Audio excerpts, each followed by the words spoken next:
یہ دنیا کے سامنے حضرت امام نے اپنا اسوہ رکھا کہ یہی تو پیغام میں دینے آیا ہوں، یہی تو جو ہے وہ تحریر میں نے کربلا کی ریت پر اپنے خون سے رقم کرنی تھی کہ یہ سر کٹ سکتا ہے لیکن جھکے گا تو صرف اپنے مالک کی چوکٹ پہ جھکے گا، یزید کے سامنے یہ سر جھک نہیں سکتا ہے۔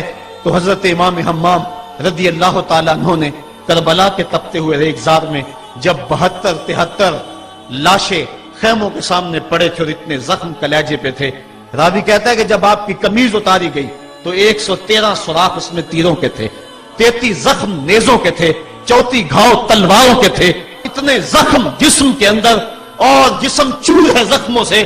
لیکن حضرت امام حسین نے جب پیشانی سجدے میں رکھی تو آخری لفظ یہ تھے، اللہم رضن بقضائک وصبرن علی بلائک تسلیما لامرک سبحان ربی الاعلی۔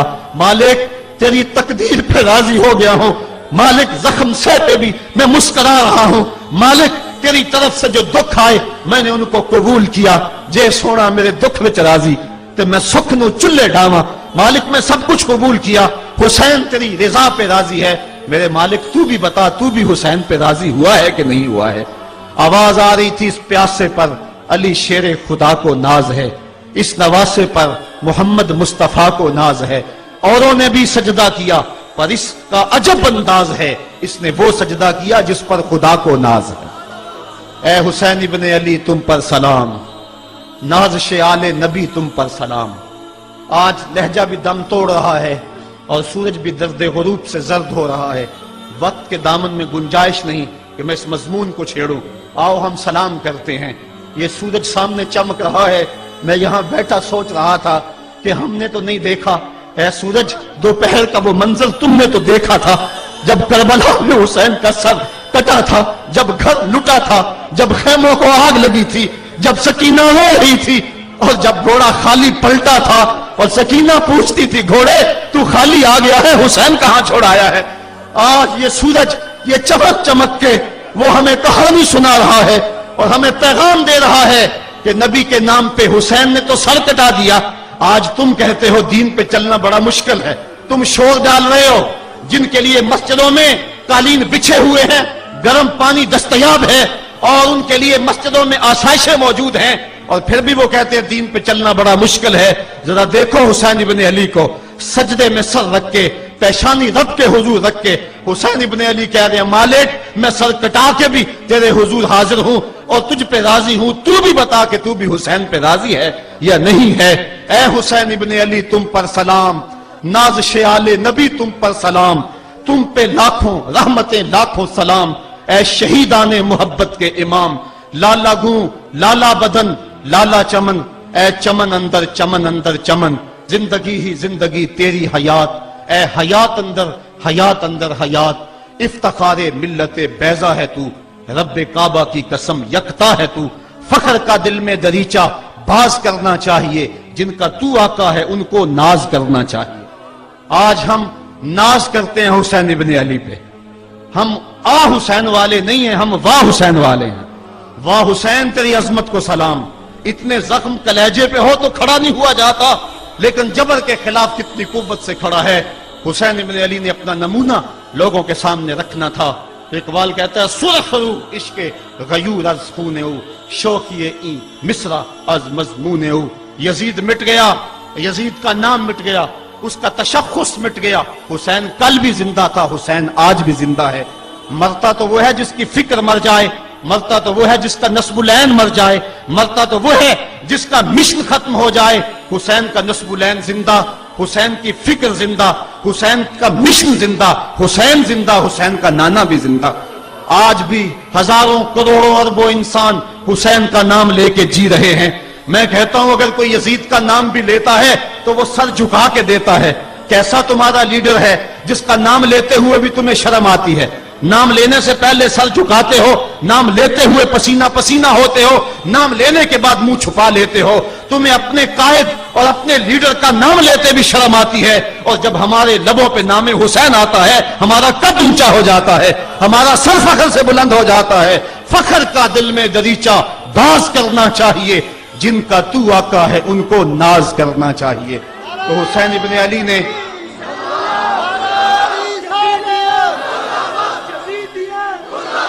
کسی نے کہا تھا کہ یہ دو شہزادوں کی جنگ تھی، تو کسی نے بڑا خوبصورت جواب دیا.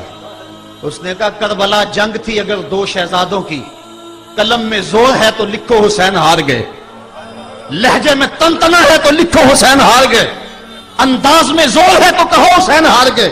زمانہ کل بھی کہتا تھا، زمانہ آج بھی کہتا ہے، حسین کل بھی جیتا تھا، حسین آج بھی جیتا ہے.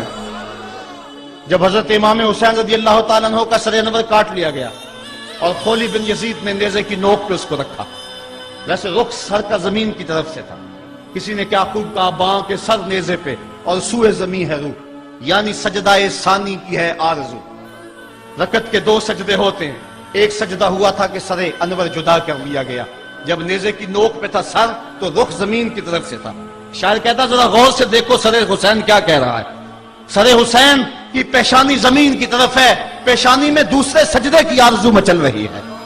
تو جب امام حسین کا سر خولی نے نیزے کی نوک پہ چڑھایا، اس نے تو یہ کہنا چاہا تھا کہ ہم فتح یاب ہوئے اور دیکھو ہم نے سر کاٹ لیا. کسی نے کہا ذرا غور سے دیکھو یہ تو سر کٹ کے بھی سر بلند ہے، یہ سر کٹ گیا پھر بھی سر بلندی نہیں گئی ہے، اس کا بانکپن پھر بھی نہیں گیا ہے. حسین کا سر کل بھی اونچا تھا، حسین کا سر آج بھی اونچا ہے. اس کا نام زندہ، اس کا پیغام زندہ، اس کی فکر زندہ. حضرت امام زین العابدین یہ کربلا کے وہ شخص ہیں جنہوں نے سارا منظر اپنی آنکھوں سے دیکھا تھا. اتنے دکھ کسی کو نہیں پہنچے جتنے زینب اور زین العابدین کو پہنچے ہیں. سب منظر کھلی آنکھوں سے دیکھا. 14 سال کی عمر ہے، بیمار ہیں، تاریخ بتاتی ہے اس کے بعد ساری زندگی حضرت زین العابدین نے ٹھنڈا پانی نہیں پیا. جب پانی پینے لگتے تڑپنے لگتے، کہتے مجھے سکینہ کی پیاس یاد آتی ہے، مجھے علی اصغر کا تڑپنا یاد آتا ہے. ساری زندگی پھر ٹھنڈا پانی نہیں پیا. حضرت امام زین العابدین نے یہ سارا منظر کھلی آنکھوں کے ساتھ دیکھا تھا. اور پھر آپ نے دمشق کے بازاروں میں بھی اور کوفے کی گلیوں کے اندر بھی سروں کا یہ قافلہ اپنی قیادت کے اندر جو ہے وہ گزارا تھا. جب یزید کے دربار کے اندر حضرت امام زین العابدین پہنچے تو یزید نے پہلے تو جو ہے وہ دکھ کا اظہار کیا. بعض لوگ یہاں سے یزید کی بریت کا اعلان کرتے ہیں. یہاں کسی نے بڑی خوبصورت بات کہی کہ قاتل کی پشیمانی مقتول کی اہمیت کو تو بڑھا سکتی ہے لیکن اس کے دامن سے قتل کے داغ کو نہیں دھو سکتی. تو اس نے یہ سب کچھ کیا، یہ بس اس کے ٹسوے تھے جو وہ بہانے لگا. لیکن بعد میں اس نے حضرت امام حسین رضی اللہ تعالی عنہ کے دانتوں کے اوپر جو ہے وہ چھڑی مارنا شروع کر دی. تو حضرت ابو برزہ اسلمی صحابی رسول وہاں موجود تھے، وہ کھڑے ہو گئے، اٹھ کے بدن کانپتا ہے ان کا، کہنے لگے ظالم ارفع قدیبہ کا، یہاں اپنی چھڑی ہٹا لے. میں نے اپنی ان آنکھوں سے دیکھا ہے کہ کان رسول اللہ صلی اللہ علیہ وسلم یلفمہ، حضور نے ان ہونٹوں کو خود چوما ہے. تو یہ کہہ کہ آپ دربار سے نکل گئے اور روتے تھے اور آپ کے بدن پہ کپڑی بھی تاری تھی. بعد میں یزید نے کہا حضرت غلطی ہو گئی اور یہ میں نہیں چاہتا تھا، بتائیں آپ کی کوئی شرط ہو. تو آپ نے فرمایا میری 4 باتیں مان لو. ان 4 باتوں میں ایک بات یہ تھی کہ سر حسین اور سر شہیداں ہمارے سپرد کر دو تاکہ ہم کربلا جا کے ان کی تدفین کر سکیں. دوسری یہ تھا کہ ہمیں مدینہ حفاظت سے پہنچا دو. تیسری شرط یہ تھی کہ مجھے جو ہے وہ جمعے کا خطبہ دینے کی اجازت دو آج دمشق جامع مسجد کے اندر. چوتھی بات آپ نے یہ فرمائی کہ قاتلان حسین جو ہے وہ میرے سپرد کرو. اس نے کہا ہاں کون ہے قاتل حسین کا؟ لوگوں نے کہا خولی ہے. خولی نے کہا میں نے قتل نہیں کیا، یہ سنان بن انس نخی نے کیا ہے. سنان بن انس نخی کو کہا ہاں تو بتا. کہنے لگا میں قتل کیوں کرنا تھا، یہ تو شمر ذل جوشن نے کیا ہے. شمر ذل جوشن کو کہا تو بتا. کہنے لگا میں نے قتل نہیں کیا، میرا کون سا حسین نے کچھ بگاڑا تھا، قتل اس نے کیا ہے جس کی حکومت کو خطرہ تھا. تو یہ ہے وہ ہے قاتل حسین کا. اب یزید کہنے لگا تمہاری یہ شرط تو میں پوری نہیں کر سکتا، یہ بات تو پوری نہیں کر سکتا، اب خطبہ دے لو. اب حضرت امام زین العابدین خطبہ دینے کے لیے کھڑے ہوئے. خطابت تو اس گھر کی لونڈی ہے، جب یہ بولتے ہیں تو حکمت کے موتی دولتے ہیں. جو ہی امام زین العابدین کھڑے ہوئے، 14 سال عمر ہے اور دمشق کی جامع مسجد ہے، یزید بھی بیٹھا تھا، یعنی سلطنت بھی تھے، عوام کا بھی ہجوم تھا. جب آپ نے خطبہ شروع کیا لوگ زار و قطار رونے لگے اور آپ نے اہل بیت کے مناقب جب لوگوں کے سامنے رکھے تو یزید گھبرا گیا کہ کہیں لوگ میرے گریبان تک نہ پہنچے. اس نے مؤذن کو اشارہ کیا جلدی جلدی اذان پڑھو. تو جب اس نے کہا اللہ اکبر اللہ اکبر تو حضرت شہزادہ زین العابدین نے کہا کہ اس کے اندر کوئی شک نہیں کہ اللہ سب سے بڑا ہے. جب شہادتین کا کہا اشہد ان لا الہ الا اللہ، حضرت امام زین العابدین نے اس کے جواب کے اندر کہا ہاں ہاں اللہ کے علاوہ کوئی معبود نہیں ہے، اس کی گواہی ہم نے خون سے دی ہے، ہم نے اپنے لہو سے دی ہے اس کی گواہی. اور پھر اس کے بعد جب اشہد ان محمد رسول اللہ پہ لفظ آئے تو حضرت امام زین العابدین نے کہا یزید دیکھ اب اذان کے اندر تیرے نانے کا نام ہے یا میرے نانے کا نام ہے؟ آج بھی منبر پہ میرے نانے کا نام ہے. تو یزید مر گیا، اس کا نام مر گیا، اس کا تشخص مر گیا. حسین کل بھی زندہ تھا، حسین آج بھی زندہ ہے. حسین کربلا کے تپتے ہوئے ریگزار میں بھی زندہ تھا، کوفے کے بازار میں بھی زندہ تھا، اور دمشق کی جامع مسجد میں بھی زندہ تھا، مدینے میں بھی زندہ، مکے میں بھی زندہ، کابل میں بھی زندہ، کندھار میں بھی زندہ، قلعہ جنگی میں بھی زندہ، تورا بورا میں بھی زندہ، موصل میں بھی زندہ، بغداد میں بھی زندہ، غزہ کی پٹی میں بھی زندہ، فلسطین میں بھی زندہ. آج حسین کی زندگی اور حسین کا باقپن دنیا کو بتا رہا ہے، بش کو بتا رہا ہے تیرے منہ پہ تماچا حسین مارے گا. زمانہ بتائے گا کہ حسین کل بھی زندہ تھا، حسین آج بھی زندہ ہے. حسین کی فکر لے کے اٹھو اور پوری دنیا پہ چھا جاؤ اور زمانے کو بتاؤ کہ ہم حسین ابن علی کے سپاہی ہیں.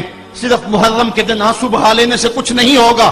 کیا صرف محرم حسین کا مہینہ ہے؟ نہیں، سب پورا سال حسین کا ہے، پوری زندگی حسین کی ہے، پورے زمانے حسین کے ہیں. یہ صرف عاشور کا دن یا عاشور کی شب ہی حسین کی نہیں، سارے زمانے حسین کے ہیں. کل بھی حسین کا تھا، آج بھی حسین کا ہے، کل بھی حسین کا ہوگا.